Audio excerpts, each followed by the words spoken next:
자, 그래서 우리 불자들이 공부하는 데 있어서 지혜를 닦는 데 있어서 첫걸음이 무슨 해라고 한다고 했죠? 문해. 그 문해 이야기를 하면서 경전은 어떻게 공부해야 된다 말씀드렸죠? 골고루 봐야 된다. 골고루 봐야 되고 그 골고루 보면서 자기가 가장 좋아하는 경전을 중심에 딱 세워서 공부에 나아가면 된다. 뭐 이런 등등의 말씀을 드렸습니다. 그래서 우리 팔만대장경에 나와 있는 불교설화 혹은 부처님의 설법을 보면 과거 전생에서부터 이 부처님의 가르침을 외우고 되새기고 공부한 그 공덕의 힘으로써 다시 태어날 때 아주 훌륭한 아주 좋은 선업, 복을 받고 복을 가지고 태어나는 내용들이 굉장히 많습니다. 그래서 우리가 경전을 공부할 때 보면 부처님 경전에도 이 경전의 한 구절 한 개송이라도 외우거나 수지 독송한다면 헤아릴 수 없는 공덕을 얻게 될 것이다 라는 표현들 많이 나오죠. 그래서 뭐 금강경에도 그 유명한 사국의 금강경 사국의 공덕에 대한 이야기가 나오지 않습니까? 삼천대천 세계 이 우주를 꽉 채울 만큼 7가지 보배로 이 삼천대천 세계 우주를 꽉 채울 만큼 그 수많은 보배를 보시했다 하더라도 차라리 무엇을 외우고 무엇을 남에게 가르쳐 주는 게 더 낫다? 사구계를 외우고 사구계를 다른 사람들에게 전해주는 것이 훨씬 더 공덕이 크다. 그래서 우리가 이걸 법공양이라고 불러요. 무슨 공양? 법공양이라고 부르죠.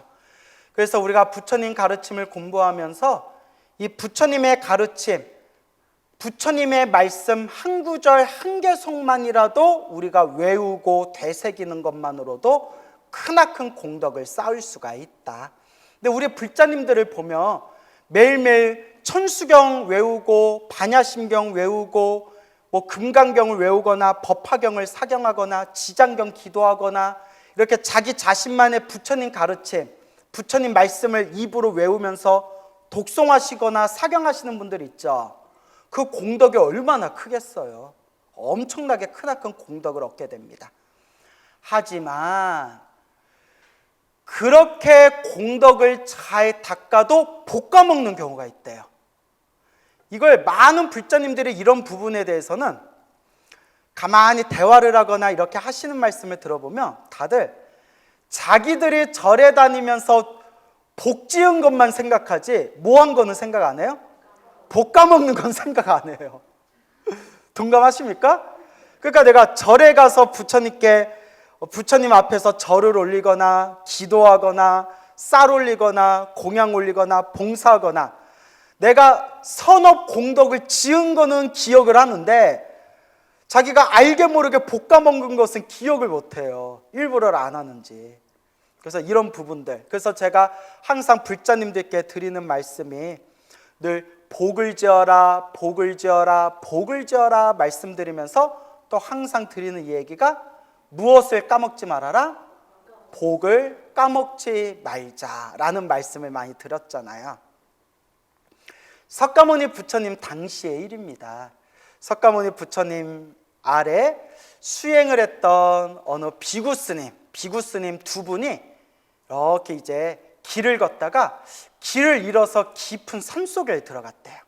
깊은 숲 속에 들어갔는데 막 길을 잃어가지고 이거 마을로 가려면 어디로 가야 되지 막 헤매고 있는데 저쪽에 환한 광명이 비추더래요. 환한 광명이 싹 비추길래 야 저기 불빛이 있다.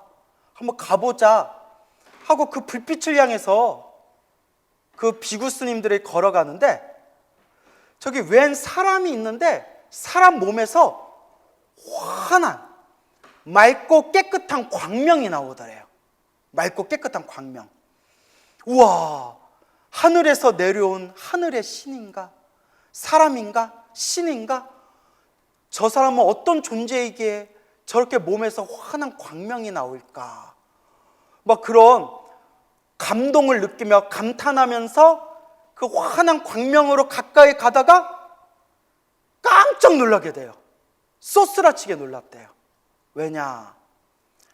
사람인 줄 알았는데 가까이서 보니까 사람인 듯 사람 아닌 사람 같은 너. 그거 아세요? 사람인 듯 사람 아닌 사람 같은 존재가 있더래요.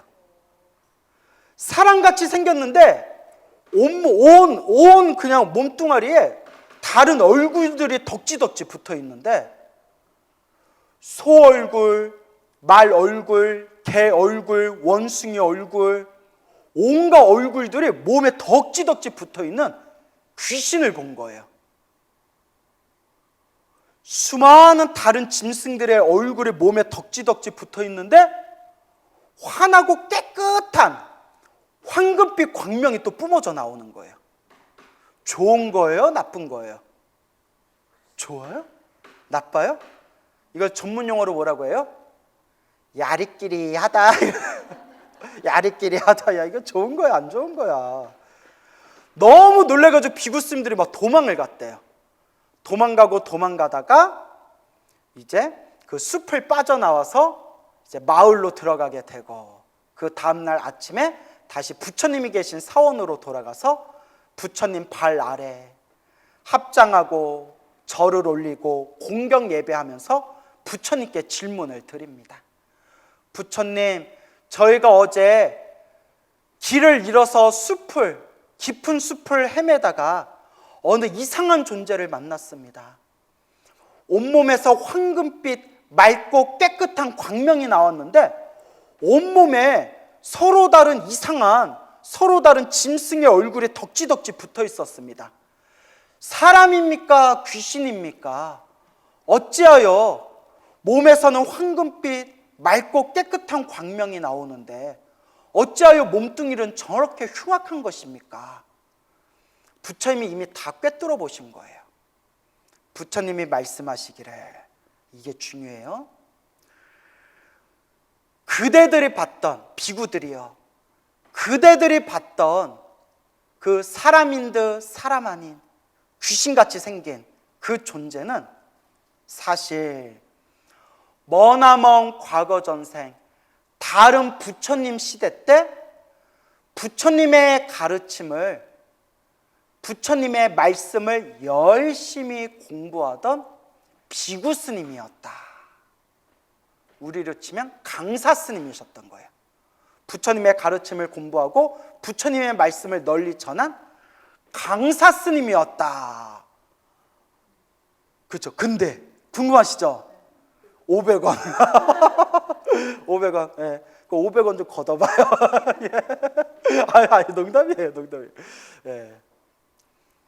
이게 중요한 거예요. 우리가 복을 짓는다는 것과 볶아 먹는 거에 대해서 중요한 부분을 말씀드리는 거예요. 부처님, 여러분들처럼 깜짝 놀란 거예요. 아니, 과거 부처님 시대 때 부처님 가르침을 공부하고 부처님 법을 전하던 강사 스님이셨는데 왜 저런 몸을 받은 겁니까? 자, 부처님이 이와 같이 말씀하십니다. 맑고 깨끗한 황금빛을 보았느냐?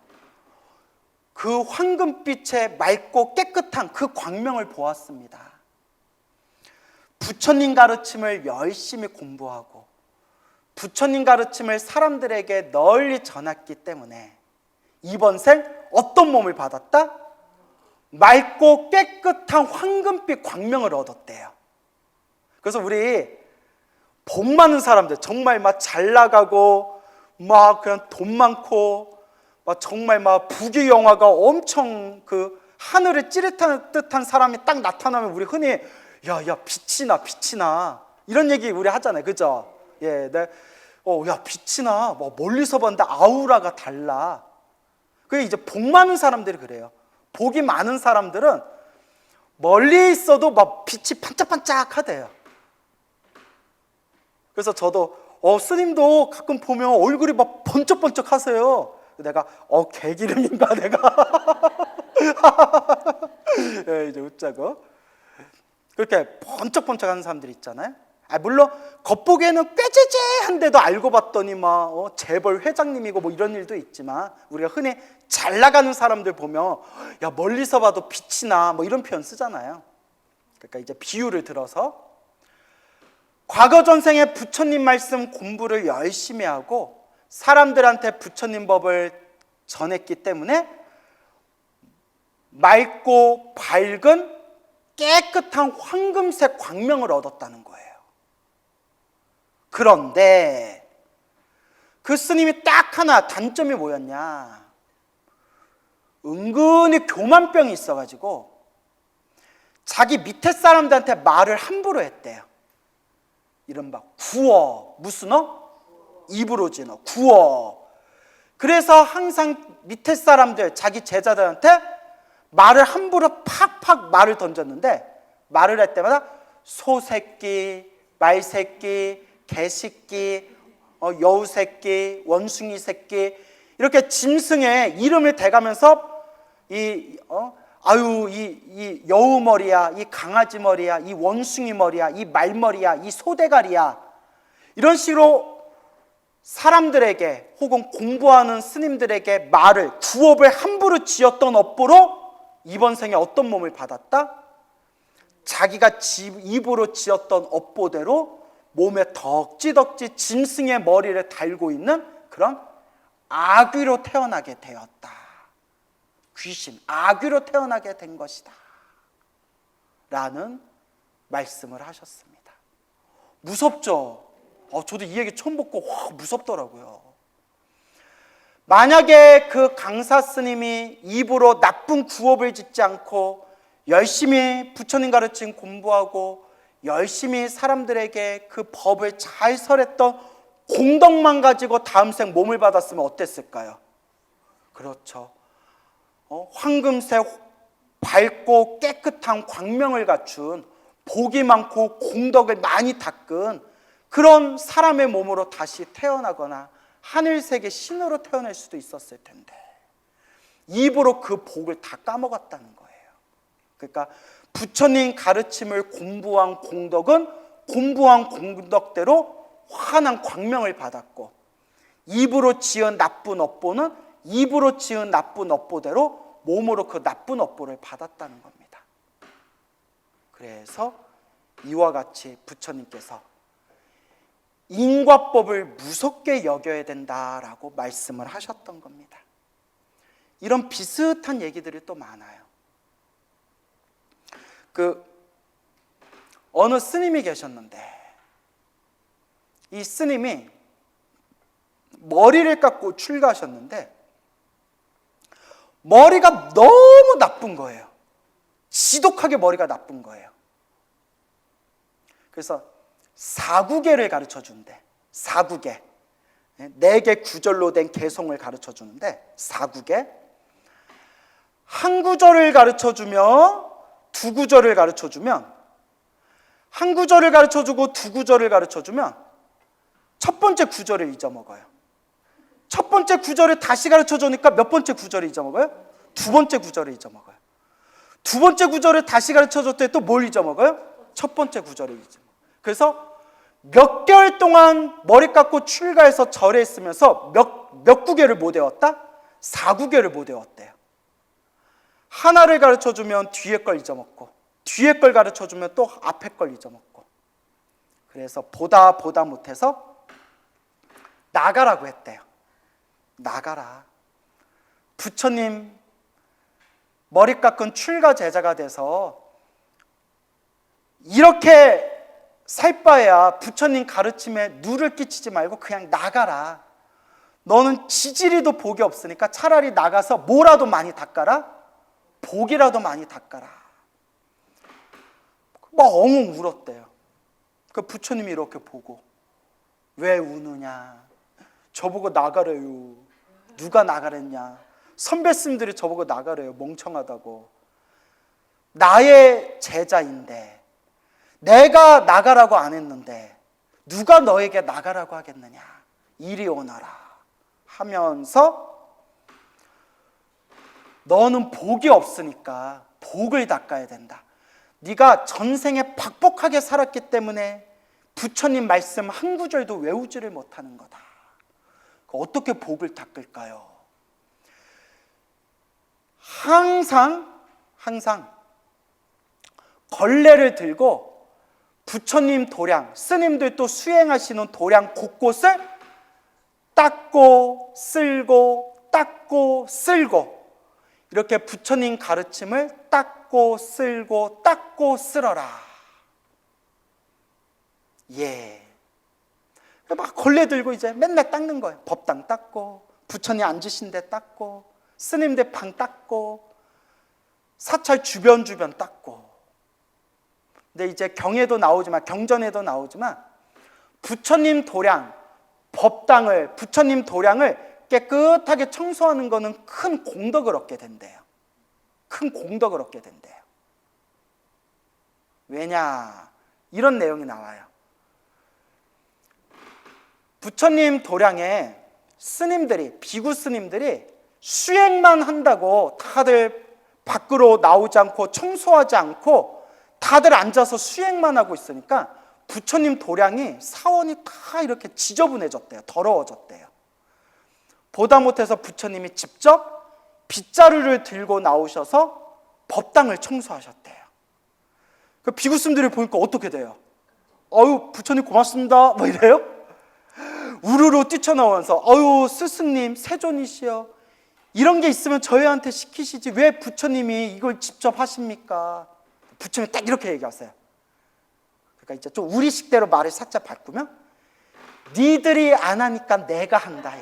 아 진짜 경전에 그런 식으로 얘기를 하세요. 물론 제가 말을 조금 웃기게 얘기했지만, 그대들이 안 하니 내가 하는 것이다 뭐 이렇게 표현을 하세요. 니들이 안 하니 내가 한다. 들어서 내가 한다 뭐 이러면서. 아 들어오니까 본인이 하셨겠죠. 세존이시여 저희들이 하겠습니다. 비구들이여 나의 말을 듣거라. 부처님의 도량을 깨끗이 청소하면 이와 같은 공덕을 얻느니라 하시면서, 태어날 때마다 깨끗한 좋은 국토에 태어난다. 태어날 때마다 깨끗하고 좋은 몸을 받는다. 태어날 때마다 항상 마음이 깨끗하고 편안하다. 그리고 태어날 때마다 항상 모든 일이 잘 풀린다. 태어날 때마다 하늘세계에 태어나거나 인간 세상으로 태어나도 좋은 곳에 태어난다. 그리고 마지막에 깨달음을 빨리 얻게 된다. 이렇게 해서 이제, 그래서 우리 불자님들이 이렇게 법당 청소하고 부처님 도량을 청소할 때 그러니까 복 짓는 마음으로 청소를 하지 않습니까? 그죠 여러분? 이와 같이 부처님께서 그 어리석은 비구 스님에게도 쓸고 닦고 쓸고 닦으면서 복을 짓게 하신 거예요. 그렇게 쓸고 닦고 닦으면서 부처님 법문을 듣고, 쓸고 닦고 부처님 법문을 듣고, 그러니까 무엇과 무엇을 함께 닦는 거예요? 복과 지혜를 함께 닦는 거죠. 그리고 문득 이런 생각이 들어요. 어느 날 이 깨끗한 천이 하얗다가 닦으면 어떻게 되죠?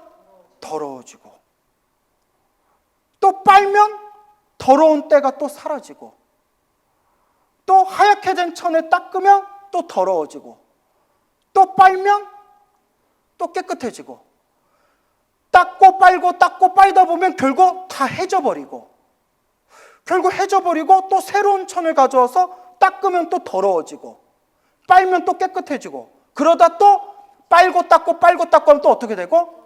해져서 다 떨어져 버리고, 순간 부처님 법문 듣고 쓸고 닦고 부처님 법고 쓸고 닦다가, 아, 이게 부처님이 항상 말씀하신 재행무상, 모든 것은 영원하다 영원하지 않다?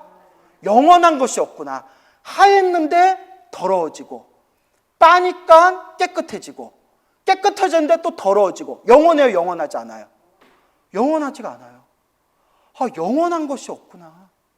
아까는 하였는데 더러워지고, 더러워졌는데 빠니까 또 하얘지고, 그리고 결국은 다 떨어져서 결국은 쓸 수 없을 정도로 결국은 다 해져버리는구나. 이게 모든 것은 영원한 것이 없고 재범무와 모든 존재는 나다, 내 것이다 라고 할 만한 고정된 실체가 있다 없다? 고정된 실체가 없구나. 재행무상, 영원한 것은 없고 재범무와 고정된 실체는 없구나 라는 게 뻥 하고 터지면서 그 자리에서 깨달음을 얻었대요. 예, 똑똑해요? 완전한 깨달음, 아라한이 됩니다. 나중에 그 자기네들이 절 밖으로 내쫓으려고 했던 멍청하고 어리석었던 그 비구 스님이 부처님 아래 닦고 쓸고 법문을 듣다가 모든 것은 영원한 것이었고 모든 존재는 고정된 실체가 없구나. 그러므로 그 무엇도 집착할 바가 없구나. 집착할 게 없구나. 라는 걸 깨닫는 순간 아라한이 되었고, 거룩한 성자 아라한이 되었을 때 수많은 비구 스님들이 부처님께 가서 여쭤봅니다. 부처님, 저 비구 스님은 저렇게 멍청했는데 어떻게 부처님 발 아래 부처님의 가르침을 받고 나서 닦고 쓸고 법문 듣다가 어떻게 저렇게 한 방에 깨쳐서 아라한이 될 수 있었던 겁니까? 그리고 보살님이 아까 아이고 알고 보니 똑똑했네 이러셨죠. 도대체 저렇게 아라한이 될 수 있을 정도로 공덕이 있던 사람이 왜 저렇게 멍청하고 왜 저렇게 어리석었던 것입니까? 왜 저 비구 스님은 어리석고 멍청하게 살았으며 어떤 인연이 있었기에 부처님 가르침을 받아서 한 방에 아라한이 될 수 있었습니까? 부처님께서 이것도 다 인연법이다. 무슨 법이다? 인연법이다. 부처님이 이렇게 얘기하시는 거예요. 아까하고 이야기가 비슷한 거예요.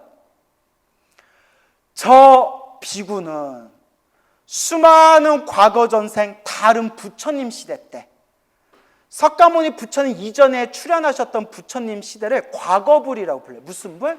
예, 과거에 오셨던 부처님들. 과거불. 과거의 부처님 시대 때 부처님의 가르침을 열심히 공부하고 사람들에게 부처님 법을 널리 전했던 강사 스님이었다. 무슨 스님이었다? 강사 스님. 강사 스님이었는데 머리가 너무 똑똑했대요. 아주 지혜롭고 머리가 아주 총명해서 뭘 한 번 보면 그냥 한 번 보고 한 번 들으면 그냥 통째로 다 외워버렸대요. 부럽죠? 우리는 막 몇 번을 외워도 외울까 말까 하잖아요. 그렇게 똑똑했던 비구 스님이었는데 교만병이 있었대요. 무슨 병? 교만병. 그래서 항상 다른 스님들, 자기보다 총명하지 못한 다른 스님들 보면서 항상 우습게 보는 그런 습관이 있었대요. 그래서 다른 스님들을 보면서 에휴 멍청한 비구, 에휴 어리석은 비구, 에휴 그것도 몰라, 아유 뭐하러 중노릇 하냐 라는 식으로 구업을 너무 많이 지었기 때문에 이번 생에 어떤 몸을 받았다? 스스로 멍청하고 어리석은 머리를 받게 되었다. 무섭죠? 그래서 저도 여러분들한테 항상 입버릇이 와준 것만도 고맙습니다. 진짜 와준 것만도 고맙습니다. 구업 안 지으려고 아유 이럴 거면 왜 왔냐 막 이래버리면 엄청 구업 짓는 거잖아요. 와준 것만도 고맙습니다. 제가 늘 그렇잖아요. 진심이에요. 진심으로. 그런데 비록 그렇게 구업을 지어서 이번 생에 어리석고 멍청한 그런 업을 받았지만 그래도 과거 부처님 시대 때 열심히 공부하고 사람들에게 부처님 법을 널리 전했기 때문에 그 공덕의 힘으로 석가모니 부처님을 만나서 석가모니 부처님의 가르침을 받아서 석가모니 부처님 아래에 업장을 빨리 소멸하고 이렇게 빨리 깨달음을 얻을 수 있었던 것이다 라고 부처님께서 말씀하십니다. 우와, 무섭죠 여러분? 이게 인연법이에요. 근데 여러분들도 지금 이번 생에 이렇게 절에 다니시고 부처님 가르침 귀 기울여서 공부하시고 부처님 가르침 공부하는 걸 좋아하시니까 알게 모르게 지금 여러분들도 뭐가 쌓이고 있다? 부처님 법이 쌓이고 있는 거예요. 부처님 가르침의 공덕이 여러분들 지금 다 쌓이고 있는 거예요. 그러니까 지금 이번 생에 복만 안 까먹으면 다음 생에 사람으로 태어날 때 이번 생 뭐 알고 들었건 모르고 들었건 부처님 가르침 공부한 인연으로 다음 생에 어떤 몸을 받게 된다? 지혜 총명한 똑똑한 사람의 몸을 받게 됩니다. 내 얘기가 아니라 어디에 나오는 얘기예요? 부처님 가르침에 나오는 이야기예요. 믿습니까 여러분? 예. 또 이와 또 비슷한 이야기가 있습니다. 부처님 제자 중에 아주 훌륭하시고 뛰어나신 비구 스님이 계셨어요. 부처님 아래 일찍 출가해서 열심히 수행해가지고 모든 번뇌와 욕망이 사라진 거룩한 성자 아라한이 되셨대. 아라한이 되셨는데 이 아라한 스님이 굉장히 키가 작으셨대요. 거의 어린아이, 뒤에서 보면 앤가 싶을 정도로 키가 굉장히 작으셨대요. 몸집이 되게 왜소하셨대요. 비구 스님이었는데. 그러다 보니까 본의 아니게 어렸을 때부터 성인이 된 뒤에도 항상 사람들한테 놀림을 받거나 사람들한테 무시를 많이 당했대요. 근데 뭐 여자들 세계는 잘 모르겠지만 남자들 세계는 좀 그런 게 있어요. 아무래도 키 크고 등치 좋으면 어디 갈 때 시비가 잘 걸릴까요? 덜 걸릴까요? 시비가 덜 걸려요. 근데 좀 봤을 때 좀 만만하다 싶으면 저처럼 싸움 못하게 생겼으면 순딩순딩하게 생겼으면 시비가 잘 걸릴까요? 안 걸릴까요? 잘 걸려요. 그러니까 몸이 그렇게 막 너무 왜소하니까 굉장히 많이 무시받고 사람들에게 조롱을 많이 받았었대요. 그때 비구 스님들이 이렇게 부처님께 찾아가서 질문을 드립니다. 부처님, 저 비구 스님은 저렇게 부처님 아래 열심히 수행해서 거룩한 성자 아라한이 되었습니다. 아라한이 될 정도로 저렇게 공덕을 많이 닦으신 분이 왜 태어날 때부터 저렇게 몸이 왜소해가지고 사람들한테 조소를 받고 사람들에게 조롱을 받고 사람들한테 무시를 당하고 왜 저렇게 왜소한 몸집 때문에 왜 저렇게 고생을 많이 하시는 겁니까? 라고 하니 부처님께서 이와 같이 말씀하십니다. 이것도 누가 지은 업의 인연이다? 내가 지은 업의 인연이다. 저 아라한 비구 스님은 수많은 과거 전생, 과거 부처님 시대 때 열심히 수행을 하던 비구 스님이었는데 굉장히 키가 크고 잘생기고 아주 좋은 집안에 태어나서 남부러울 게 없는 비구 스님이었다. 대충 이제 눈치채셨죠? 집안이 빵빵해서 남부러울 것도 없고 키도 크고 잘생기고 힘도 세고 머리도 아주 똑똑하고 그래서 수행을 했지만 수행의 힘이 많이 부족했기 때문에 번뇌와 망상의 힘 때문에 무슨 병이 있었다? 교만병이 있어서 항상 어딜 가나 사람들을 무시하고 낮춰보는 그런 나쁜 업의 습관이 있었다. 이제 눈치채셨죠? 예. 자기가 너무 잘났기 때문에 그게 어렸을 때부터 교만병이 생겨서 항상 사람들을 보면 무시하고 낮춰보는 업의 습관이 있었는데 심지어는 수행자들 중에 존경받아 마땅한 분, 마땅히 존경하고 공경해야 할 덕이 높은 스님들이나 그런 훌륭한 수행자들조차도 교만한 마음으로 무시하고 낮춰봤기 때문에 남들을 그리고 훌륭하신 분들을 무시하고 낮춰봤던 그 업보로 인해서 어떤 몸을 받았다? 저렇게 사람들에게 우습게 보이는 저렇게 왜소하고 저렇게 작은 몸짓을 받게 된 것이다. 하지만 그러나 과거 전생 비구 스님으로 살았을 때 수행만은 열심히 했기 때문에 열심히 수행했던 공덕의 힘으로 인하여 석가모니 부처님 시대 때 석가모니 부처님을 만나 수행해서 결국 무엇을 얻게 되었다? 아라한의 깨달음을 얻게 되었다. 이것도 누가 지은 업의 인연이다? 내가 지은 업의 인연이다. 와, 무섭죠? 이렇게 업이 무서워요. 근데 이거는 저한테도 하는 얘기지만 우리 불자님들도, 우리 수많은 불자님들도 진지하게 고민해 봐야 돼요.